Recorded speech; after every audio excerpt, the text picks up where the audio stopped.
नाज़रीन, अवामी न्यूज़ में ख़बरनि जो सिलसिलो जारी है। इन वक्त असीं तव्हांखे मोरो में ख़बर ॾींदा हलूं त सूफी ستاري जे प्लेटफॉर्म तां पुरअमन एहतजाज सूफी फ़कीर ख़ादिम हुसैन गलोड़ो जी अॻवानी शहर जे मुख़्तलिफ़ रोडनि तां रैली जी सूरत में सहायता आवाज़ मोरो ऑफिस ते पहुतो। अवामी न्यूज़ खे अॻवान ॻाल्हाईंदे चयो आहे त साईं असांजो मुर्शिद भाई आहे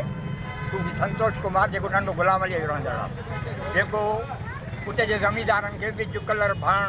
मतिलबु त ॾींदो हो ऐं मोट में फ़सुलु वठंदो हो। पर उतां जा जेके मुस्लमान भाउर आहिनि उहे उनजा तक़रीबन 30 लाख रुपया खाई विया आहिनि, जंहिंजे करे असां उनखे इंसाफ़ ॾियारण जे लाइ सिंध हुकूमत खे ऐं वज़ीर आला सिंध ऐं IG